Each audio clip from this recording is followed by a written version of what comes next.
What is up mga kachaw? Another good day. And for today's reaction video, tatalakayin naman po natin yung hiwalayang Sergey Bin at ni Madam Elma.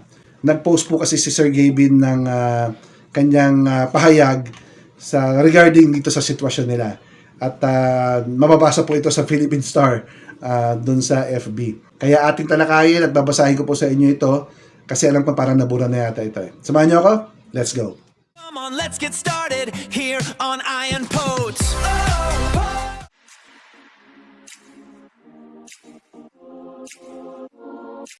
So ayun na nga mga kachaw, no? Kamakailan, naglabas tayo ng reaction video doon sa pagka-atake ni Sergey Bin ng anxiety attack or yung inatake siya ng anxiety. And kung napanood nyo yung aking reaction doon, isa sa mga dahilan na sinabi ko doon kung bakit tayo nagkakaroon ng anxiety disorder or anxiety attack is pag nagkahiwalay kayo ng inyong karelasyon, ng inyong girlfriend or asawa. Ngayon, after lumabas nitong mga videos na to ni Sergey Bin, umugong naman sa social media yung mga picture niya kasama ang ibang babae sa airport at kung saan-saan. At sabi nga ng mga netizen, baka ito daw ang dahilan kung bakit inatake si Sergey Bin kasi nahuli na siya. Anyway, ito po yung picture na sinasabi ko.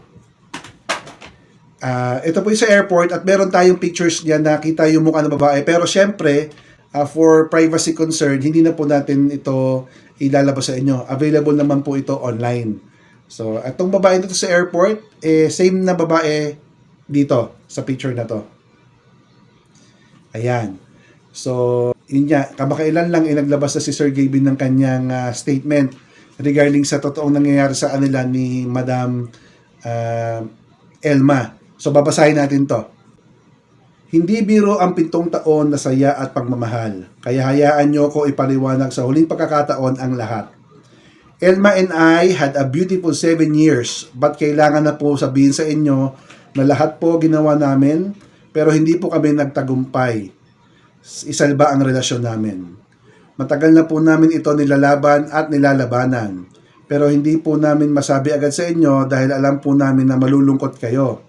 Dahil puro saya at pagmamahal lang ang naipakita namin sa inyo sa loob ng 7 taon. Pero totoo, marami rin kaming laban sa likod ng mga ngiti at saya na yan. Hindi rin po namin itatanggi na kaya ayaw po namin sabihin noon kasi sinusubukan pa rin po namin ang lahat para ayusin ang relasyon namin. Pero dumating na po kami dito sa hangganan. Masakit makita na nahihirapan ang isa't isa, pero mas mahirap makita na patuloy lang ang sakit kung ipagpapatuloy namin. So yun mga kachaw yung statement ni Sergey Bin.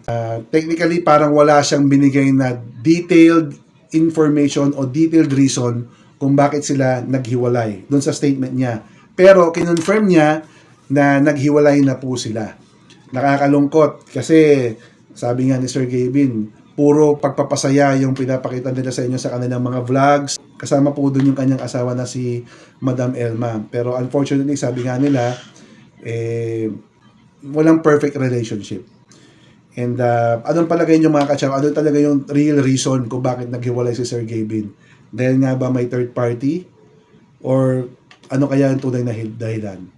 Anyway, hindi po natin yan alam at hopefully, magbalikan pa sila kasi yun naman ang pinakamagandang outcome nitong nangyayari ngayon kala Sergey Bin at Madam Elma. Wish na they can sort things out at magbalikan sila. Tapos kung hindi man, best wishes na lang po kala Sergey Bin at Madam Elma.